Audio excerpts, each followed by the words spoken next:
Ladies and gentlemen, please put your hands together and give a nice warm LinkedIn welcome for your host of today's speaker series, Rochelle Diamond. Hey, thank you guys. Welcome to the speaker series. Everyone in the room and on the stream, we're so happy to have you today. My name is Rochelle Diamond. I'm on the employee experience team here. And I think I have the best job at LinkedIn because I get to work on this speaker series, which is all about bringing in inspiring ideas, innovative thinkers to make all of you more productive and successful. Today is no exception. We have such an inspirational speaker today that I am so honored to introduce her and so excited for so many reasons. So first of all, her story is remarkable. She was in a fire as an infant and lost her leg from above the knee down and was abandoned on the side of the road in Nanjing, China. She was then raised in a government orphanage and suffered many years of trauma and anguish there. From then till now is just incredible. She is a US competitive track sprinter. She represented Team USA in the 2016 Paralympics in Rio, and I'm really excited to hear more about her story today. Second of all, besides being an elite runner, she also uses her time to help other challenged athletes realize their dreams with the Challenged Athletes Foundation. I have such a deep admiration and respect and love for this organization. I actually, 2 years ago, participated in the Half Ironman in Oceanside, and that's an event where they fundraise for the Challenged Athletes Foundation, and there are lots of their athletes out on the course. And I can't tell you what an honor it is to, gosh, I get a little choked up, to swim, bike, and run with these athletes. I remember a moment, a very specific moment. We had all just swam the 1.2 miles swim, biked the 56 miles, and we're running. It's hot out, and it was like, I don't know, I think I was about 8 miles in, and I was tired, and I was sore, and I didn't know if I was going to be able to make it. And then I saw this runner who was running along with a prosthetic leg and a huge smile on her face. And I know how challenging it is mentally, physically, emotionally with two legs. It was so inspiring to me, and it was really what made me really dig deep to complete the race. So it was just a really remarkable moment for me, and I have such gratitude for the athletes and the organization. So it's another reason why I'm happy she's here. And then lastly, last Friday was Culture In Day, and you guys have seen a lot of people posting on LinkedIn why they love LinkedIn Life. And for me, one of the things that I find so special about our culture is our really, truly authentic focus and commitment on diversity, inclusion, and belonging. And I feel like Scout represents all of that in one tiny, very spirited package. She's 4'9", you'll see soon. So before we get the privilege of hearing from Scout, we actually have a short video that we're going to get to see. Nike took her back to the orphanage where she was raised for the very first time last fall, and this is a video about that, and then we'll get to hear from Scout. So let's check out the video. Thanks. When I was an infant, less than 1, I was involved in a fire that took my right leg. Shortly after that incident, I was dropped on the streets of Nanjing, China, where I was later found at the age of 1. From there, I was accepted to the Nanjing Children's Welfare Institute. I do distinctly remember that feeling of we all needed each other to keep going. I know you're scared. You've been let down. Can't go through this another time around. Hold on to hope. Not yesterday. The past is past. You don't have to stay. We didn't know a life outside of the four walls that we lived in. We had no sense of how other kids or people grew up in the world. We didn't even know another world. Close your eyes and count to 3. Hold your breath and take a leap. Being able to run for the first time was the most freeing experience. It was the first time that I didn't feel disabled. take a step and count to 3. Of course, I've always wanted to go back, but you're not sure how you're gonna feel about it until you actually get there. You know, I hope I'm ready to do this. You shed your tears. There must be more than what you've got here. You can't hold on to yesterday. The past is past. You don't have to stay. I love you. Close your eyes and count to 3. Hold your breath and take a leap. And don't look back on what you used to be. The most incredible thing about sport is that there's a place for everybody. If you can move, you can be involved, and you can be a part of something. We know that today's youth is the least active generation. And the minute that you can tell a kid you're valuable, that you have worth, that's when a kid starts doing really amazing things and believing in themselves. Sport transformed me from a girl who had no self-confidence, no self-esteem, to a young woman who believed that she could do anything. Close your eyes and count to 3. Hold your breath and take a leap. And don't look back. This is where I'm from. This is how my journey began. I found part of myself that I didn't know was missing. Take a step and count to 3.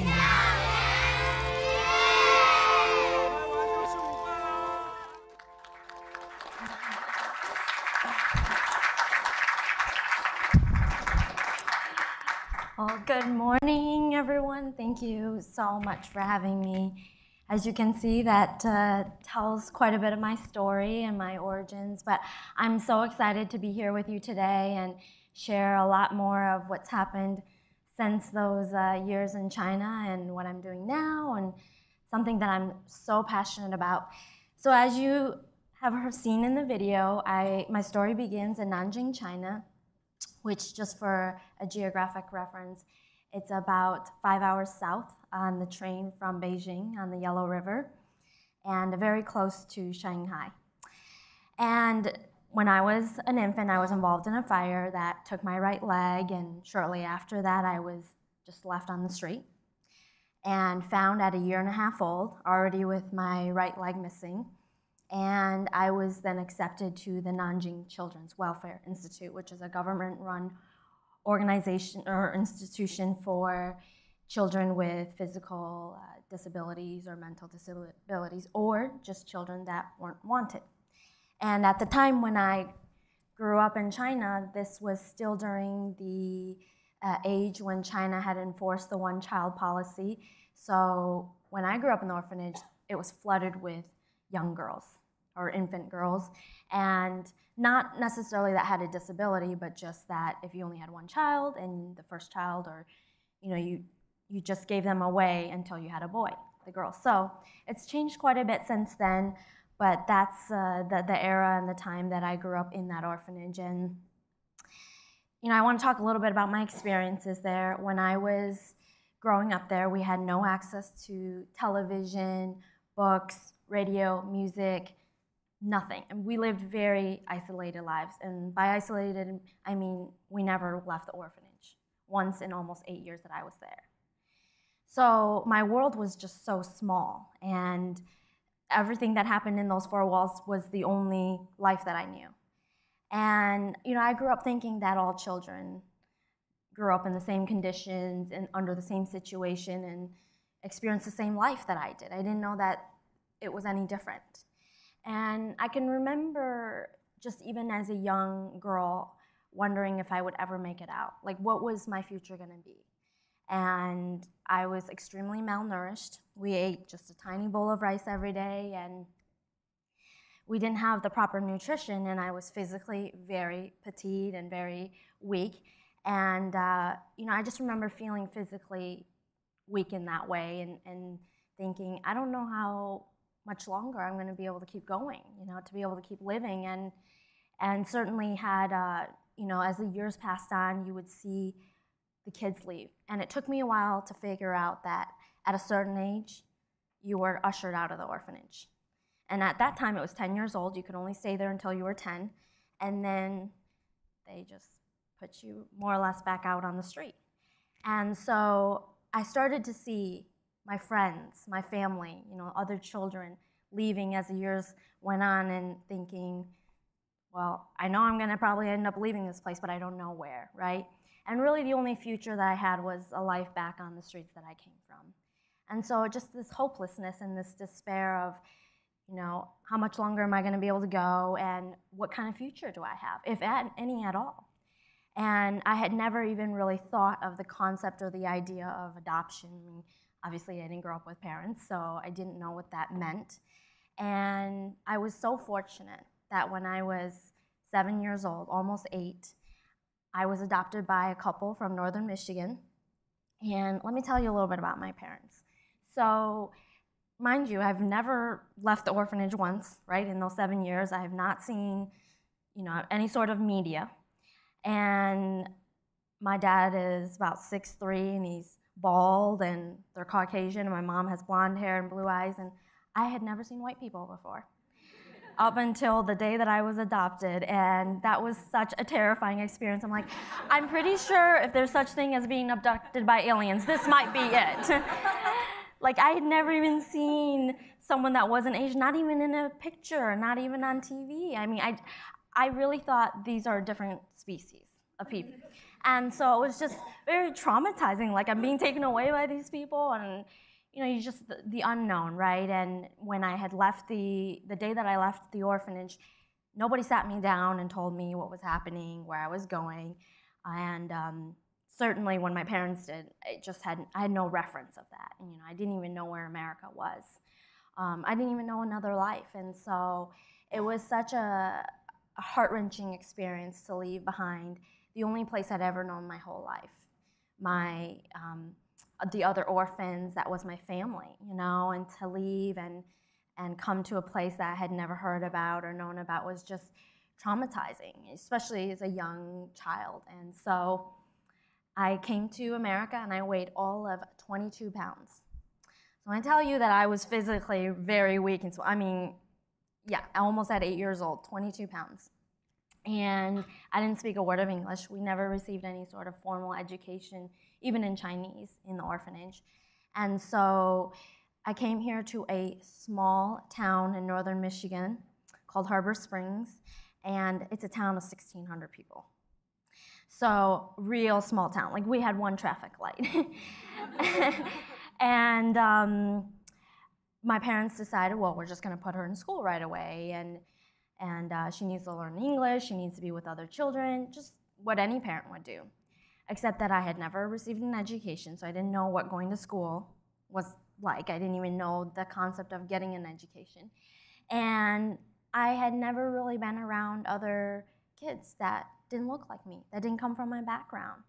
And to have to explain to these children and the community, wherever I went, my story and where I come from and what's happened to me was very difficult, especially because I don't speak English, right? And so, and I think as a young girl, just having to go through that and explain to people in an environment where, disability and was just something that wasn't understood. This was before the age of internet, and I come from the kind of town where people really, they're born, raised, they get married, raise their children. They're like, people never really leave. And so they're not really exposed to that kind of, those differences. And so it was just such a hard concept. I could feel the struggle all the time between my classmates and myself, my community, and myself, of trying to have this sort of inclusion, right? And this cohesiveness of these two different worlds coming together. And I really struggled with that growing up. And I think they struggled with accepting me in that way too, because they didn't know how. And you know, we're in a much different time now, but back then, seeing somebody with a disability, somebody that looked so different, it was uncomfortable.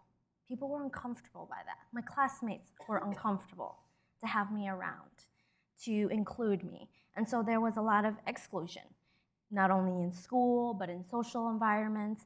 And one of the defining aspects of my childhood, and still is being involved in sport. So, mind you, I don't speak the language. I'm having a hard time fitting in socially because I don't look like them and I don't speak like them. And I just had to remember in second grade them coming to school and telling me about this sport called soccer.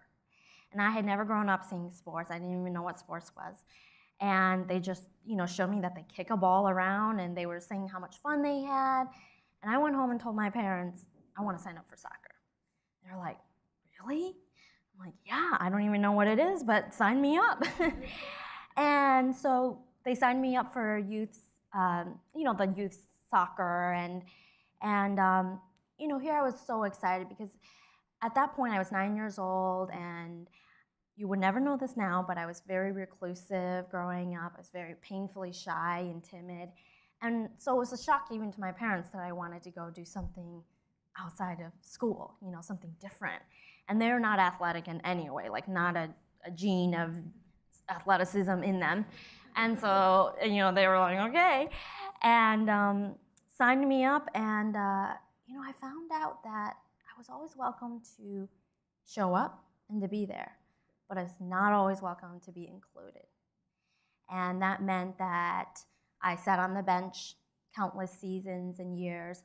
I was not allowed to play in the game, but I could always come to practice. I could always show up, but I was not allowed to compete, and told that I didn't belong, go find something else, we don't really want you here. And that wasn't just from the coaches, it was from the peers too. And I remember growing up thinking that somebody with a disability was lesser than, that I didn't belong, and that this is how we treat people of difference in this country. And so I projected that image that I was lesser than, that I didn't belong, because all my life that's the treatment that I had received when I came here. And when I say that I struggled, I don't mean just physically struggled. Obviously, at that time I was competing on just my everyday walking leg, nothing of the sports prosthetics that you see now. And so I was physically struggling to keep up, to be fast, to do the lateral movements. And you know, we signed up for every sport because I just wanted to try it all. I wanted to be involved in a sport every season. And it wasn't really that, you know, even to this day, I'm like, I have no idea why I did all those things, but it's just that I wanted to belong. I wanted to be a part of something, and I think that's a human instinct, right? To feel like that you belong and that you matter. And so I signed up every season, every year, and just countless years of being the same story, right? You're welcome to be here, but you're not welcome to participate. And this had such a huge effect on me emotionally and mentally.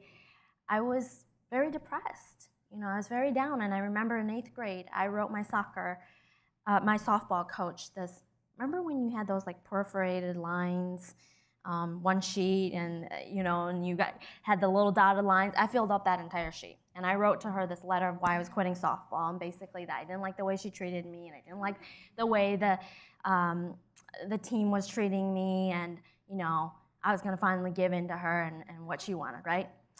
But what I've always known to be true in life is that when you surrender, when you quit, you give someone or something else power over you. And I decided, I slept on it, I'll just think about this for a couple days before I, you know, give her this letter. And I remembered that feeling and that thought that I've always had, that I'm never going to have somebody else have power or something else have power over me. And the only person that's going to have power over me is me. And so I thought about it, and I decided, nope, not going to do it, because if I quit, she's gotten exactly what she's wanted, and that's for me not to be there, to not have to include me, to not have to learn, to not have to work together. And so it didn't change the way she treated me, but at least I didn't give in that way. And so I got a huge breakthrough. when I was 14 years old, and that's really where my life took a whole different path. And at this point, I was struggling socially. I was not a good student. I was failing 5th grade, legitimately failing. Like, my teacher sat me down, was like, well, we really don't want to put you to 6th grade, but we don't really want to keep you here, so we're just going to pass you, but you need to get it together. And so, at that point, I just didn't care about academics. I didn't see a future, and I don't think I really cared about anything that much, to be honest. And so, I was at this, I go to Orlando, Florida to get my prosthetics made by this world-renowned prosthetist. I say that very slowly. And what a horrible occupational name, right? And so he had told me, hey, there's this Paralympic style competition for track and field happening at Disney's Wide World of Sports. I think you should sign up, register. And I'm like, what? I mean, I don't even run. How is this gonna happen? He's like, I think I have a spare foot in the back we can just slap on and you go and run the 100 meters. I'm like, okay. And I remember that being one of the most terrifying days of my life, even to this day. And I'll tell you why, because growing up, I had always worn a cosmetic cover over my everyday walking leg. In fact, in Michigan, before they made really nice cosmetic covers, I decided to make my own out of styrofoam. And I duct taped it and I painted like a skin tone on it. But in Michigan winters, like chunks of the styrofoam would fall off and the kids would be like, oh my gosh, what just happened, right? Like, because I had always worn pants, I had covered and just chunks of it would fall out. And that didn't work out real well. But I'd always worn this cover because I didn't want it to be visible. I didn't want people to have to ask questions. So if I wore pants, no one would notice, right? And I realized when he showed me the running leg, I'm like, it looks so ugly. Like, this blade is so ugly. It's not a natural foot. It's not a natural leg. And I remember thinking, like, it was hideous. Like, there's no way I'm going to put that on. And the other thing is he bought me this little outfit to run in, and it had shorts. And I'm like, oh no, I'm not wearing shorts. He's like, you can't wear pants with this, And that was the first time that I had to really confront the fact that I was an amputee and that I would be out there running and I would be more exposed than I've ever been my whole life. And it was just terrifying. Like, how am I gonna go out there and show everybody who I am? Like, show off my prosthetic that I've avoided all these years of showing. And that was a huge hurdle mentally for me to say, this is who I am, and to really be okay with that. And I had a meltdown before this 100 meters. I mean, like, the kind of like ugly cry where you're like, like so horrible where you're like, oh my Lord, I had the whole ugly cry going on. I'm not gonna do this, I can't do this. And, thank goodness that he had enough stamina to stand up to me and say, you're gonna do this. And I did, and I came in last place. But I overcame a huge hurdle that day, and that was that when I went out there and ran, that was the first time I had run in my whole life. And I felt this freedom and this excitement that I never really had. Like, I found something I was really passionate about. And for me to finish that 100 meters, even in last place, I realized that I had a breakthrough in my life. And the Challenge Athletes Foundation was at that track meet and had told me about the work that they do, and hey, we can get you a running leg that fits and that will make you, competitive. And I said, you do that? Like, I couldn't believe it, right? And so that next year I got my first real running leg. And I had found this passion that I never had before. I think, people search their whole lives to find something that really ignites them, that gets them up out of bed every morning and gives them something to live for. And I didn't know what that was until I experienced sport, until I experienced running. And I knew that that's what I wanted to do. Like, I had no idea where it would take me. I had no expectations to be an elite athlete or runner, but I just knew I loved to run, the feeling of it, and I wanted to hold on to that. And so the beauty of all of that was that when I started to run, well, I should say that in high school, we were such a small school, we didn't have track, we didn't have cross country, so there really was nowhere for me to go with it. I just did it on the side for fun in addition to other team sports that I did. And But the feeling that I got with running, the excitement, the dedication that I learned with that, and the commitment helped me to realize that I did have a future and I needed to get it together. And I ended up working really, really hard in high school, applying myself and my grades and my academics, and realized I have a future. It might not be in running, but I got to work towards something here. And I had no aspirations to go to college. My dad never went to college. My mom was a stay-at-home mom, so higher education wasn't something that was pushed at all. And I think my parents would have been perfectly happy if I'd stayed in a small town and just worked, some sort of local job. And I realized I want to get out of here, and I think I have a future here. And so my high school counselor had told me, "Have you thought about going to college?" I was like, "College? Who would want to do that? Who would want to go to more school?" And she said, "I think if you really apply yourself, you have a great chance to go to college." And I said, "Well, if I go to college, I'm leaving so far away from here. I'm going East Coast or West Coast, but I'm not staying in Michigan." She's like, "That's fine." And so it was a total dream, but I ended up getting myself a full-ride scholarship, academic scholarship to UCLA, which was such. Do we have any Bruins here? No Bruins. I'm sure there are some that work here at LinkedIn. But such a dream for somebody who never, first of all, didn't even speak English until I was like 10 years old. And never had aspirations to go to college, but to go to college and go to UCLA was just a dream come true for me. But it was also at UCLA that another dream was born and another passion. And so being out in California, I started to get really involved with the Challenge Athletes Foundation. They're based in San Diego. And I started doing triathlons just because that's really where CAF got their start.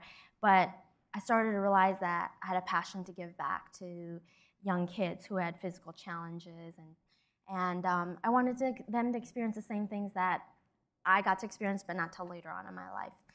And so that was something that was so meaningful for me, was to get involved with CAF, the work that we do with the running clinics and teaching amputees how to use their prosthetic to run, and there are events, our San Diego Triathlon Challenge, all these incredible things that we do to raise money for people with disabilities to get involved in sport. And so that was something that just really kept me going at UCLA. I will tell you that my first year, I wanted to drop out like almost every day because I had been so far away from home, and I went to UCLA and didn't know a single soul.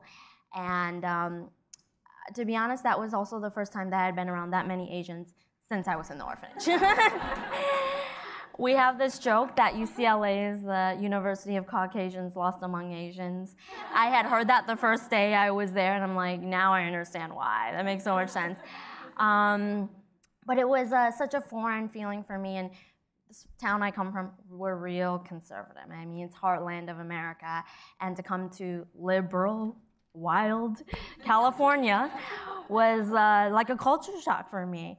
But it's also really where at UCLA that I learned to see with much bigger eyes, and to see a world of such need and difference, and especially from where I grew up. And that's really where those values were born, was at UCLA. And I saw so many people that had so many differences from me, and so many need. And I really started to have such a passion for that, and to serve those people, and to love those people. And I think that I'm not sure that my worldview would have changed had I not gone to UCLA and experienced that, and to be around people that were so different from me, and yet so similar, right? Similar struggles, similar issues we're overcoming. And then my sophomore year, I also heard about the Paralympics. I was recruited by the high performance director for track and field. And like I said, I didn't run track in high school. We didn't even have track, we didn't have cross country. And so she had called me up and said, "Are you interested? We've heard you're a really good runner. Would you be interested in trying out for track?" I'm like, "No, I got this whole distance thing going on. I'm a triathlete, and I'm gonna stay that way." And then she kept calling me and emailing me, and finally I said, "Sure, I'll come down to the Olympic Training Center in Chula Vista, and I'll try out, and just see where it goes." And I got on that track, and it was the same feeling that I had when I was 14 years old. it was like I was reliving it all over again. I said, this is what I need to do. This is my passion. And she had told me about competing at the Paralympics, which for those of you that aren't aware, it's the equivalent, para being parallel, side by side with the Olympics. And it happens 2 weeks later. It's at the exact same venues, many of the same sports. The only difference is that people that compete in the Paralympics usually use some sort of equipment, being a racing chair, a prosthetic, something of, and they have a physical challenge. And so she had told me about, hey, you know, we're a couple years out from London. Would you be interested in trying? I was like, yeah. And she told me that was the pinnacle of sport for people with physical challenges. It's the Super Bowl. Like, yeah, I want to be at the best. I want to be at the top. And so I'd worked my way to getting there, and I competed at those trials, the 2012 trials, and I came in last place. Like, not even close to making this team. And the Paralympic trials are just like the Olympic trials. You got to be one of the very best in your country. They don't just take everybody. And that was a really defeating moment for me. And I felt like I had worked towards this goal, and I wanted to be on that stage, and I failed. I wasn't even close to making my own team. And you know, I thought, that's it. I'm not going to do running again. This isn't for me. And I think the things that I've always felt growing up of not belonging, of not being enough, was sort of came back. Those doubts, those thoughts had come back in that experience. And I finished at UCLA and said, I'm just going to be a regular person and get a job. And I got myself an incredible job with a medical device company right out of college. And I did that. And, you know, a few months later, it was just like I was getting the itch to get back into running. I'd missed that. And so I said, you know, I'm just going to train and we'll just see. And so I trained, you know, on the side before work and after work and committed myself to this job. And 4 years into the job, I was like, we're a year away from Rio. I've got to make this happen. Like, this is it. The time is now. And so I left a really good, stable job, well-paying job, to be a broke athlete. Like, I was living out of my car. I moved myself down to San Diego. I had a coach that was willing to train me, and lived out of my car and on my friends' couches, and went from place to place for almost 6 months. And I didn't have, the only support that I had was from the Challenge Athletes Foundation. But Nike had not come to the table then. Citi didn't come to the table then. Like, I didn't have any commercial sponsors. And, but I knew that this was my dream and this was my passion, and I was willing to risk it all. I was willing to give up everything for it. And so I did, and that's when I started breaking records. And that's when I started getting a lot of phone calls that I used to hang up on the first time, thinking that it was like a prank call, right? This is so-and-so at Nike, we're interested. No way, you know? And my whole life started to change, but that would have never happened had I not been willing to leave this job that I was comfortable at. LinkedIn's a great place. Do not leave your job. You've got a great deal here, okay? I'm not telling y'all to do that. But what I am telling you is that if you have a passion, you have something that really matters to you, a goal, a dream, do whatever it takes to get there. Sacrifice, give up anything. And I think that has always been the question people have said to me is, well, what did it take? And I said, the question is, you have to ask yourself, what are you willing to give up or to give for that? And for me, I was willing to give up everything and a lot. And, you know, on that path, it's been really hard. And it's been 7 years that I've competed in Paralympic track and field. Well, I should go back a little bit. I ended up making my first Paralympic team, as you all know, in Rio, and finished 5th place in the 100 meters and last in the long jump. And again, it was another, I can't believe I've given up all this, and I've worked so hard, and I came up short.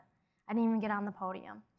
And that was devastating. I mean, way more so than the previous 4 years. To get to the Paralympic Games, to see your life dream unfold, and to not get on the podium. And here I am, you know, 26 years old. Like, I'm not, you know, 17 years old competing at my first Paralympics. Like, I just was like, I don't know what I'm doing this for. I've given like 6 years of my life to this, and I've not achieved my goal. Like, where do I go? And I I just, had said, I'm going to give this another 4 years to Tokyo. And whatever happens between now and then, let it be. But I want to tell you that just this last week, I just came back from London on Monday from the World Championships, and I won my first 2 global medals. And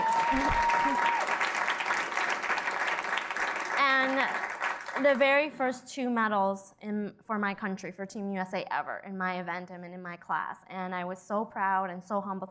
But I think about that, it's been a 7-year journey. And there have been so many times on that path and on that journey where, I felt like I was off the road to greatness or towards my goals. But I want to tell you that in those moments, those trials are paving the path to excellence. And it's important to embrace that. It's important to trust the process. And that's what I've done. That's what my coaches encouraged me to do. And I also want to say that something that has been such a breakthrough in my life is that coming to the Challenge Athletes Foundation, up until then, and I've been a spokesperson for 10 years for the foundation, and it's one of the most important and meaningful things that I've done in and with my life. But it's at CAF that I really felt a home, that I felt that I belonged, that I didn't feel that I was this ostracized creature that had this, weird-looking prosthetic. Like, I belonged. I was part of a family. And that really gave me the strength and the courage and the confidence to pursue this journey of the last 10 years of reaching my goals and getting on that podium. And I would have never been able to achieve those things and in my life that had it not been for my involvement with the foundation and what CAF has done for me. And why I'm so passionate about helping young kids like Rui, who, by the way, in this photo, he is 4 years old, but he was adopted from the same Nanjing orphanage that I grew up in. 2 years ago, 2 years ago he was adopted, but last year at our biggest fundraiser of the year, I met him at this event. And it was just been so life-changing to connect with his family and his parents and talk about that experience. And such a unique bond, but it's so important in the work that we do to have that inclusive environment of you belong. It doesn't matter where you come from, what you look like, what struggles you face, what your financial situation is. Like at CAF, you have a home and you're worthy and you're valuable. And I'm so proud of that work that we do. But I also want to say another incredible thing, an example is my coach. When I first came to him, he had only trained able-bodied Olympians. And I said, I really want to come work with you at the Olympic Training Center. And I said, I know you don't have any Paralympic athletes or athletes with disabilities, but I want to come train with your able-bodied group.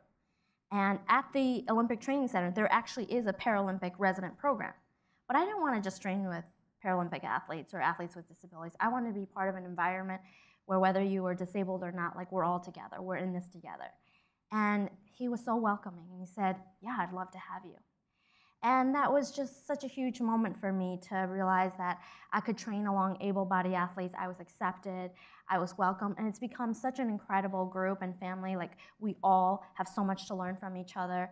And I think that's really the real testament here, is that when you're willing to work together, no matter the differences, when you're willing to include each other, to let people know that you have worth and value and you're accepted, incredible things happen. And I've reached total new heights in my career and as a human being by being part of this environment where it doesn't matter what you like you're an athlete, you belong, you can be part of this program. And so I just want to, I'll wrap up soon, so if you guys if you have questions, feel free to line up for the Q&A. Nothing is off limits. But I want to wrap up by saying that we all have such a vital role and an important role. We can all make contributions towards this movement of inclusion, and whether that's being involved with an organization like the Challenge Athletes Foundation, supporting the work that we do, or becoming a mentor, or adding people of difference and disabilities to the workforce, and to brand messaging and marketing. We all have a role and a responsibility to create a more inclusive world and environment that lets people know that they're worthy and they have value, and it doesn't matter what you look like or where you come from or what your story is. You belong, and I think that you here at LinkedIn, you're doing such an incredible job of that. I want to encourage you to continue doing that, and wherever your passion is in your personal life outside of the work environment, to pursue those things and to create opportunities for people that come from different situations and environments like you, because it really completely transforms lives. I've been able to experience the power of that, you know, in through the Challenged Athletes Foundation and with my team. And so anyways, thank you all so very much for having me. It's absolutely an honor and a pleasure to be here. Actually, I just want to finish with one story, a great example. So one of the things I always, you know, people ask me, how can we be more inclusive, and, you know, what are the things that I'm doing in addition to the work that we do with the Challenge Athletes Foundation? I'll give you an everyday example. So I'm at the grocery store, or maybe a better example at Target, right? And you see a lot of kids there. And a lot of times, almost every time, a kid shouts, "Mommy, she's got a robot leg. Look at her. What's wrong with her? Why does she look like that?"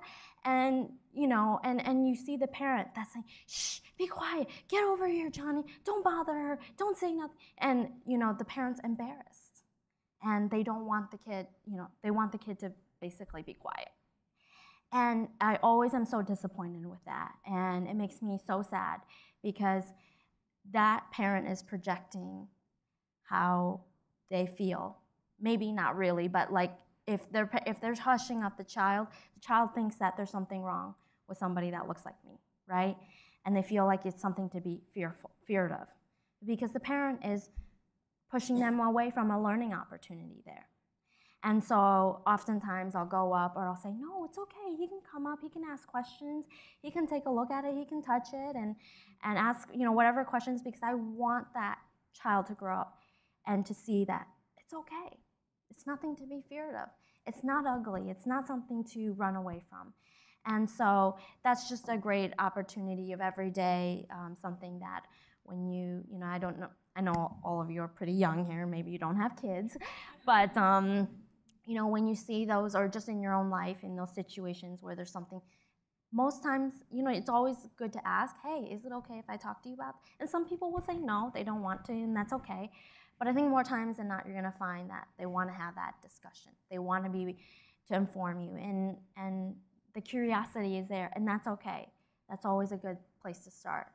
And so that's just a little example of something that I want to encourage you all to do. And with that, we'll open it up to some questions.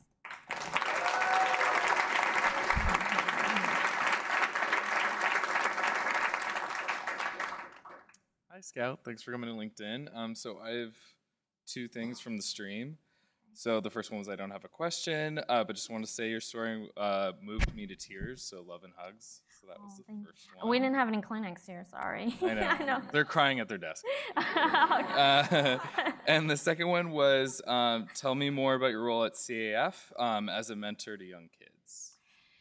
So I've been an official spokesperson for 10 years. It's been a decade this year, and it is by far the most rewarding work that I do. It's always, you know, there's no greater honor than to represent your country on the biggest stage in the world and to win medals.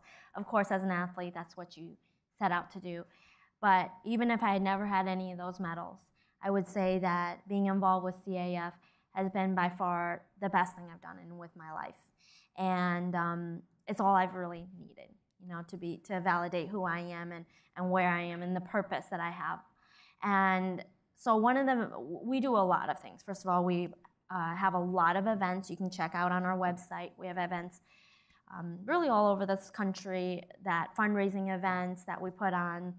We're going to have an event in February in San Francisco, our first gala here in San Francisco in February, where we're hopefully going to raise a lot of great money to help support kids and athletes with physical challenges. But and then we also put on running and mobility clinics, so clinics for wheelchair athletes with limb loss, all sorts of different sort of physical challenges. We host those all over the country, and teaching these athletes how to use their equipment and a lot of times the people that come are not world-class athletes. They're not people like me. They're people who've just lost their limb, or they've just been newly injured, and they want to learn how to be involved in sport, to be active. And so we host those, and you can see all those events, you know, that we have around the country. on our website.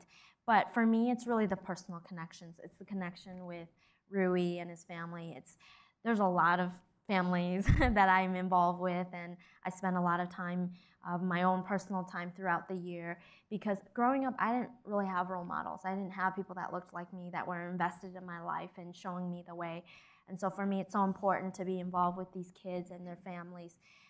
Most importantly, I want kids to know that growing up, even if you've gone through something difficult or traumatic, or you look different, that I want kids to have the confidence that they're worthy and they're valuable and they can make an important contribution to their world and their community. And sport is an incredible way and a wonderful tool to be able to do that. And we know that sport, in addition to the physical benefits, it's so important for young kids, especially the mental and emotional benefits of being involved in sport. So that's really my passion, is to get these kids involved in sport so that, from a young age, they know what's available and that they know that they can do anything. They can achieve anything that they want in their life. And you don't need to be a world-class athlete to do that. You don't have to go to the Paralympics. And so that's really the important thing and the work that we do at CAF, and what I'm really, really proud of.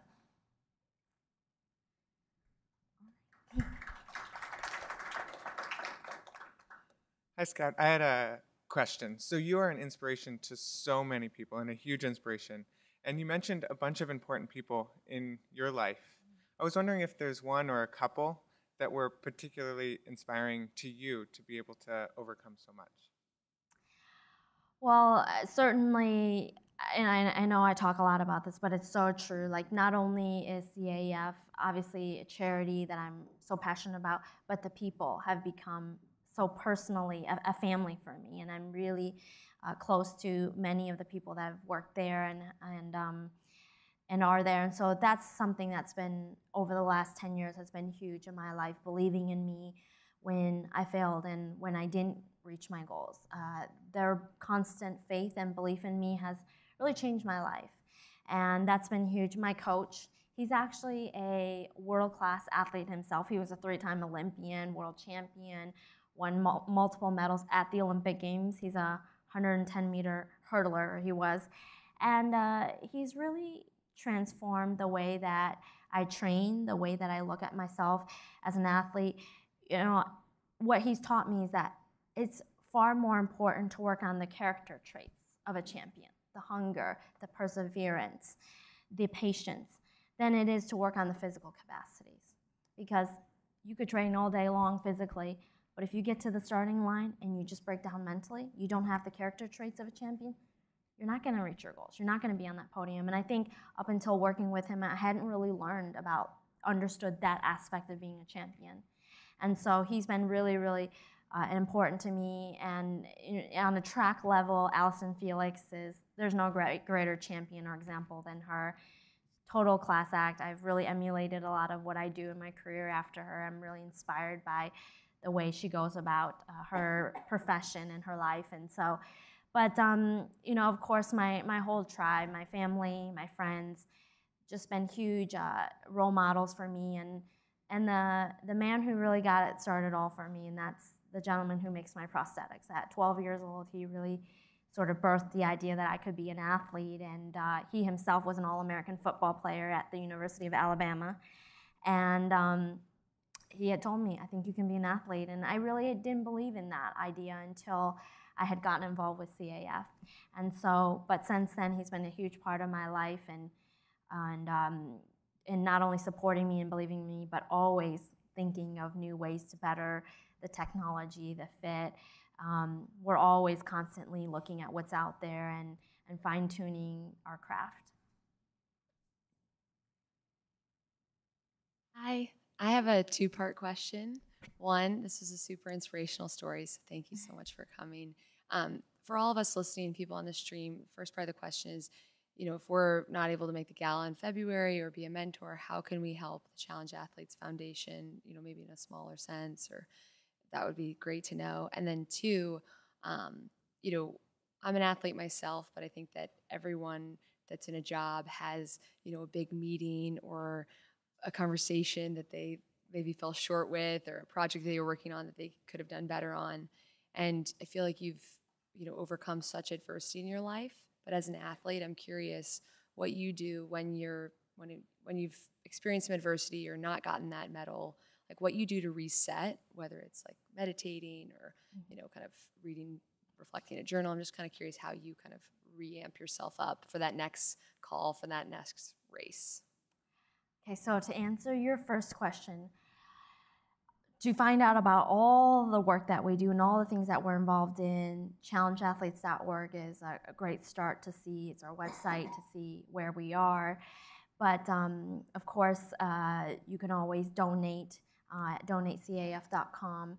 And for as little as $10, we're doing a $10 campaign right now. I mean, $10 is it. And so that's a one way, but it's not really, we're not just out to ask people for their money. There's so many other great ways to be a volunteer at our events, our clinics.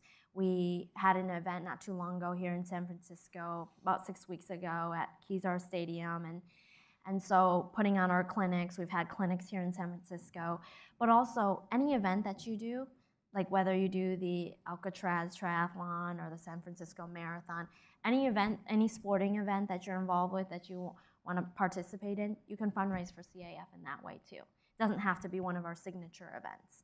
And it can be anywhere in the country that you want to do it at. So that's also a great way. And, I encourage you, I'm sure you're all on social media, follow CAF and see the work that we do. It's just CAF Foundation with all one, CAF and then OUNDA Foundation. So anyways, you can find it on our website. But stay up to date on the things that we're involved with, and always welcome to participate, to volunteer. And I think in any way that in your community that you're encouraging somebody else, a challenged athlete, and motivating them, helping them out in any way, you're helping to spread that message of inclusion too. So it doesn't have to be at an event. It can be in your everyday life. There's lots of people here with disabilities in the city, and any way that you're helping to encourage and motivate them, I think is huge. Yes. Hi. Oh, wait, sorry. Second part of your question. Okay. Second part of your question. Yeah, I think I've really, and just more recently, I've had a lot more time to think about sort of this reflection of 7 years of hard work, of committing myself to this goal and this dream and to win my first medal. But I think about all the hardships, all the setbacks that I've had in those 7 years. And it's been a lot. I mean, I cannot tell you the number of times I've wanted to quit.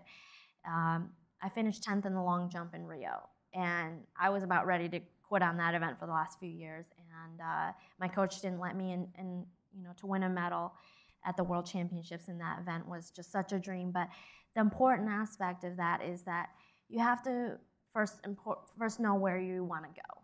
What is it that you want to achieve? What is it that you want to do with your life? And I think as long as you always have your eyes set on your goals, your dreams, the things that you're passionate about. And for me, I've been surrounded by such an incredible group of people. I've had to choose wisely who that tribe is, what my tribe looks like. And I want to make sure I'm surrounding myself with people who are positive thinkers and believers and who are getting after it themselves. People who are going after their goals and inspiring me to do the same. I think that's really important. They say that you're the average of the 5 people you're closest to, and I think there's a lot of truth to that. So I've been helped by so many people in my tribe that have really believed in me from the start. But I also think that, it's okay to take some time off, and it's okay to step back. I had to sort of go back to the drawing board after Rio. And I took some time off and got away from the sport and kind of reevaluated my goals. And then I had to really think about how am I going to get there. And I think that goal setting is not the difference, because guess what? A lot of us have the same goals, right? We all want to achieve. We all want to be successful. We all want to get that promotion. We all want to be on that podium. So goal setting isn't the difference. But the difference is what are you doing to get there, the process to getting there. And if you can trust that process, if you can refine it, if you can improve on it, more times than not, you're going to end up where you want to be. But importantly, the journey is what's important and not necessarily the outcome. It's not so important to focus on the outcome, but really the journey. And for me, even if I had never won, even if I had never gotten to where I am, I would never trade the journey of the last 7 years because it's been life-changing. I've learned so much about myself. I've gained more strength and courage than I knew I ever had in myself. And that's something that I'm going to be able to carry with me the rest of my life. Hi, Scout. Thank you so much. That was beautiful. And I was like in my chair in tears. So it wasn't just the people at their desks. So I think I have a similar question, but you talked about this idea of not feeling enough. Mm-hmm. And I think like living in a first world country, that's the disease that we face because we have homes, we have shelters, right? It's the emotional game of like not feeling enough. And I think everyone in their life has felt that.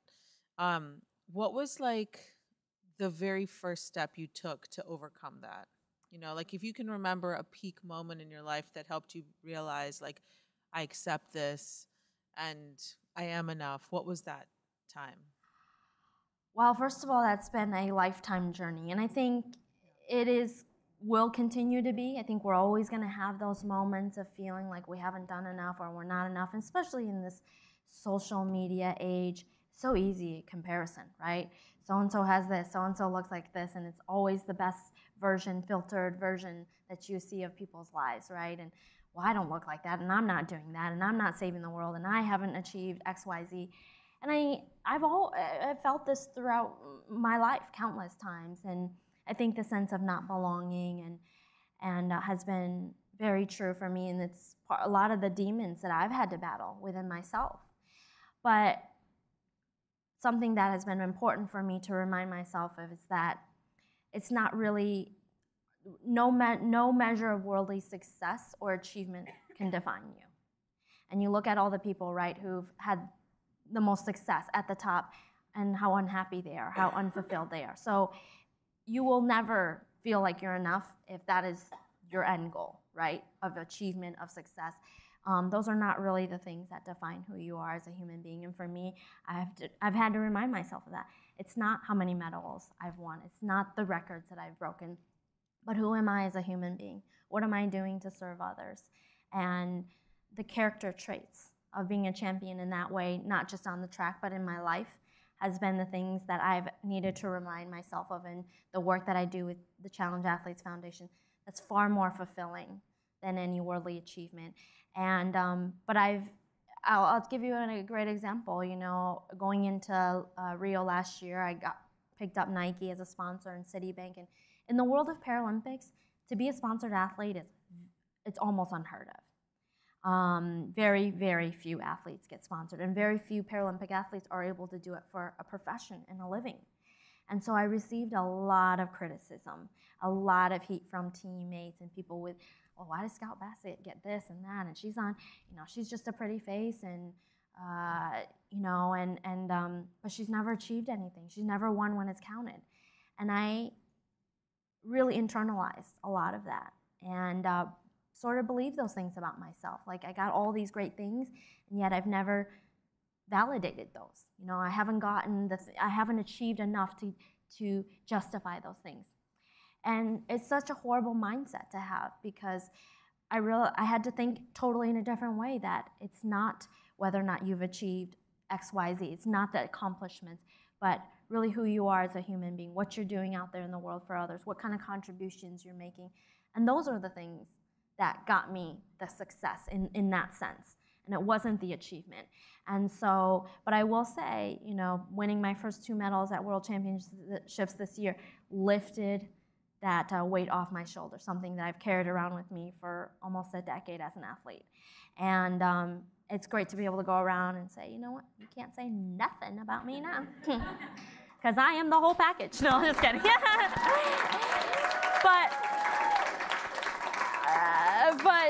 and I mean that sarcastic, I know, really. But it just helped to just take a huge weight off of my shoulders of knowing that I do belong, I am worthy, and I deserve everything that I've gotten in my life, and hopefully more, you know?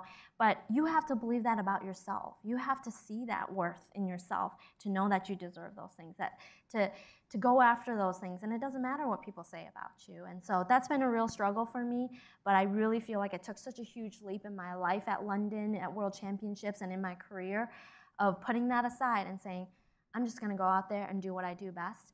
And however the chips fall, I'm going to be okay with that. And my best was enough to get me on the podium. So always a great feeling in that way. But just so you know, you do not need to, I don't ever want the kids that I mentor to think that they have to win medals and break records to be worthy. That's not really what matters in life. And you don't take those things to the grave with you. So. Is this mic on? I think I could listen to you all day. Unfortunately, we're out of time. So I would love to ask for a wonderful, huge round of applause for Thank you so much. Oh, gosh. Thank you. Seriously. Thank you so much. Appreciate it.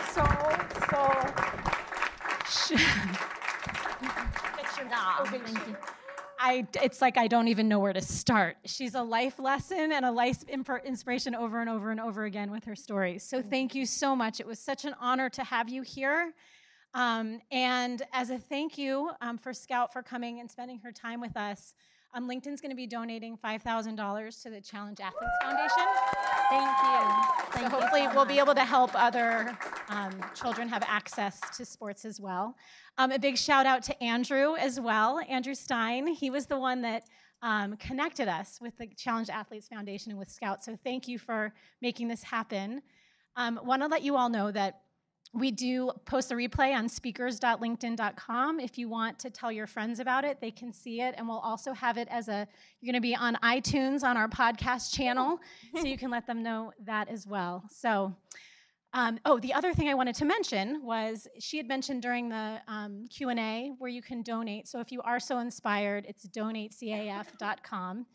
And I just want to thank you all so much again today for joining us in the room and joining us on the stream. And we'll see you next month with the LinkedIn Speaker Series. Thank you guys so much.